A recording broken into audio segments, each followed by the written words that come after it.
Welcome back to Rudy's 1/6 World for episode 25 of our new figure showcase, where I'll be doing a quick review / posing session with the newest addition to my collection. And today, we're going to jump back to the Star Trek universe, but we're going to move a little beyond the legacy shows, and we're going to be taking a look at Commander Michael Burnham by EXO-6 from the Paramount Plus show Star Trek Discovery. So I'll be honest, when this went out for pre-order, I had a very passing knowledge of Discovery, having much more knowledge of the legacy shows, like The Next Generation, Voyager, and Deep Space Nine. I had heard mixed things about the show, and I think as a result, I had put off watching it for a bit. One of the biggest things I heard was how it was going back to the Kirk era, and it was more of that same era instead of moving the Trek story forward. But I finally decided to watch, and suffice to say, I binged the first 2 seasons in a few days. So that pretty much tells you that I found myself really grabbed by the show and the story it was telling. And as a character, I have to say I really do like Commander Michael Burnham. I'm only 2 seasons in and just started 3, so I'm sure there are more twists and turns coming my way. But to have her be the first mutineer in Starfleet history was an interesting take. Add to that the reveal that she is Spock's adoptive sister, and it added another interesting dynamic to the history of a beloved character. But going back to Burnham, her role in the Klingon War was really solid, but I think her story definitely got elevated in that later part of the first season, when the crew of the Discovery finds itself in the mirror universe. Those episodes are always intense, and they did a great job of capturing that feel of the world, and having Burnham jump into that full force and having to navigate it was really what sold me on the show. So I went back and picked up Commander Burnham, and I did just recently order Commander Saru as well, so he should be getting to me in a week or so. So let's take a look at what EXO-6 is giving us with this package. And it's not a bad set overall, including the standard EXO-6 transporter pad stand, although the figure doesn't really need it. But a nice piece overall. And then you get an array of hands, a phaser rifle and pistol, as well as a communicator and a tricorder, along with a belt and corresponding holster. So overall, pretty nice, although unlike the other releases, these do not have magnetic parts, given that this is supposed to be an older timeline figure, more in line with the Pike and Kirk era. I won't knock them for that. Now let's take a closer look at the accessories, and we'll start off with the blaster rifle. Now, when EXO-6 launched this figure, they did make a huge point of telling everyone how much work went into recreating this in 6 scale format, and after having it in hand, I can tell you they had every reason to be proud. From a 6 scale format perspective, this is the best phaser rifle they've produced to date. There are tons of layers here because it is composed of multiple pieces, and you can see the inner workings along the length of the rifle. In addition, this is leaning more heavily on our modern day weaponry, as the rifle does include a flashlight attachment at the tip on a rail system. And finally, there is an extendable stock, a foregrip that can be folded up into the rifle, and there is a really nice scope with the Starfleet logo emblazoned on it. This is really a nice piece overall, and the paint apps are just incredible with the gold elements and the nice shimmery black. Definitely impressed by this. Next weapon up is the phaser pistol, which like the rifle has an amazing paint app with the golds and the blacks, and again, the top of the phaser has a nice gold Starfleet logo. So a really great piece. The one thing that makes it even more impressive is that you do have a removable energy pack from the bottom, and the top of the gun can actually detach and convert into a different type of phaser. To be honest, I don't even recall the Discovery crew using those features on the first 2 seasons, so again, just really enjoying the attention to detail EXO-6 is giving these, even to go as far as to give us features that weren't fully displayed on the show. Next up, you get the tricorder, which is much bulkier, but I like the rest of the pieces in this package. The paint apps and detail work are impressive with nice silvers, grays, and blacks. And as an added bonus, the tricorder actually has a removable sensor that the figure can hold, and that's totally screen accurate, and it really is a nice element. Next, the communicator, which is the more classic style that we'd seen before during the Kirk era, which is appropriate enough given the time frame that Discovery takes place. And just like everything else, beautiful detail work with the flip-up feature to activate the communicator, and great detail work within. Plus, the flip-up panel for the communicator is painted in a really vibrant gold that just pops and looks amazing. Final accessories are a belt that feels rubbery, which is good, as I don't think it'll be susceptible to the pitfalls associated with pleather, and an array of holsters for the phaser pistol, the communicator, and the tricorder that all slide onto the belt. And again, all of them appear more plastic rubbery in nature, so shouldn't be an issue with longevity. Of these, the highlights are definitely the silver belt buckle, which again includes a Starfleet Delta logo, and the phaser pistol holster, which includes the same in a nice dark gray that blends in neatly with the rest of the belt kit.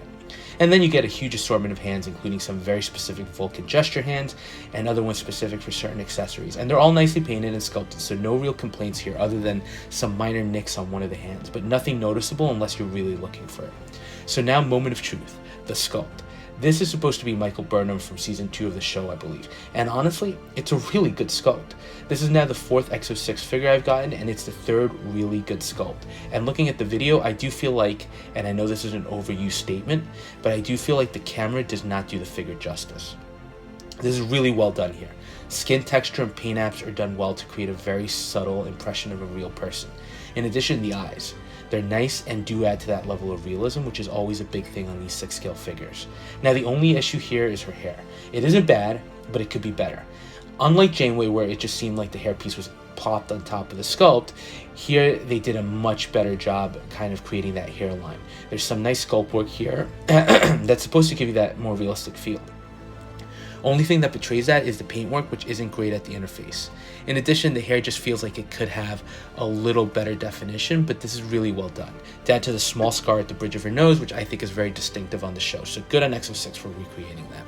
Now let's look at the rest of the figure, and again, EXO-6 does a great job recreating the uniforms, and the ones on Discovery are very distinctive, seeming more like a natural evolution from the Enterprise jumpsuits with pockets and zippers throughout, and you do see a slight introduction in Season 2 to the more classic-looking Enterprise colorful uniforms. But I do like the Discovery suits with the color palette determining command science, etc. Here they've done a great job recreating the asymmetric collar, and the paneling around the shoulders, elbows, and knees. Comm badge is also really nicely recreated and has the 3 dots identifying the commander rank. But I think the highlight is the printed element on the sides of her jacket and the top of her pants, which if you look closely are all Starfleet symbols, just at a ridiculously minute scale. Only thing I will knock EXO-6 on, and it's minor, are the front pockets on her pants. They have what looks like a silver zipper on the front, but if you look closely, it's just a printed detail on the pants. Look, it still looks good, but again, in 6 scale, other companies have been able to give us a real zipper detail. It's a very minor thing, but just something I noticed, and I will say, even screen printed, they still look really good. Finally, she has the very unique boots with the soles colored to match the discipline color on the uniform, and also has the Starfleet deltas on the sides running over the molded zippers. Uniforms are without a doubt the most complex ones from any Star Trek show to this point, and I think EXO-6 did a great job miniaturizing these. I'm definitely impressed. So overall thoughts on this figure, first of all, again, I do like the EXO-6 bodies. Commander Burnham is able to get posed in a variety of ways, which I think really elevates figures when you have a lot of display options. There are 2 negatives. First, with the boots, they look great, but I would have preferred split cut boots just to provide more ease for posing the figure. Second one, and this might be more my fault than anything, the wrist peg. Just as I was wrapping up the posing, I pushed the peg a little too far and it sheared off on me. Second time this happened to me, so I'm going to say I probably need to be more careful. Only thing I'm going to hold against EXO-6, and I think it's an easy fix, they should just provide additional pegs with your figures. Other companies do it, and it's great if something happens, because you could just swap out the piece. Here I used a little glue to get the hand back in place, and I did reach out to EXO-6 to see if they have an option to purchase additional pegs, but we'll see what happens. Other than that, though, this is a great figure. I've been hard on EXO-6 because of one of their earlier releases, Captain Janeway, that I just wasn't happy with. But I think at this point, it's time to let that go. Burnham, Tuvok, and Captain Sisko have all been great figures and tons of fun to display. So I think EXO-6 is doing a great job, and I can't wait to get Saru in hand, because as a figure, he looks incredible, and as a character, Saru's awesome. I'll be honest, as someone who loved TNG, Voyager, and DS9, I didn't think Discovery was going to be for me, but I've been enjoying it. Mirror Universe storyline was without a doubt a highlight. Having Captain Pike in Season 2, another great story. And the mystery of the burn in Season 3, which I just started, so please don't spoil it for me. I'm really enjoying this addition to Star Trek. And I hate to say this, but EXO-6, if you make more figures from Discovery, I'm in for the line. Now, the box includes Stamets, Tilly, Tyler, and Georgiou, so at least there's an opportunity for those to get made. And EXO-6 did tease Emperor Georgiou, but they did say they're reworking the sculpt. I can't wait to pick her up. Michelle Yeoh is incredible, and she just chews up every moment she's in. I would love a Captain Georgiou. She did a great job making you feel the wonder of Starfleet and also the pain from Burnham's betrayal, but Emperor Georgiou just eats up every scene she's in. Other figure I really want, although I'm probably in the minority, I want a Gabriel Lorca. I really liked him, and even though, and spoilers ahead, he ended up being a Terran from the Mirror Universe, I thought he was a great wartime captain for the Discovery, and I want Captain Lorca. I'm also curious if EXO-6 is going to try and give us alternate versions of Burnham. Obviously, her Season 3 look is different from this version, and I would love to have a Red Angel version of her as well, but not sure if that's something that EXO-6 is going to be willing to tackle. Which does beg the question, what else does EXO-6 have planned for this Star Trek Discovery line? I don't think this is as much of a priority as the legacy shows for them, but they do have a 5-year plan, and hopefully we get some additional releases from Discovery, as I think it's been a great addition to the Star Trek mythos. And I'm really happy to have gotten Commander Burnham before she sold out. EXO-6 figures are proving to be fairly limited, and the secondary market is already charging an arm and a leg for a bunch, so if you're interested, don't delay. I don't think we'll ever get Star Trek figures of this quality from anyone else ever again. And the one thing I'll say, their promo picks most of the time have completely undersold the figures. I think it's because they do them earlier in the prototyping process, but so far each figure I've gotten has been better in hand than the promo picks, so hopefully that's another trend that continues with EXO-6.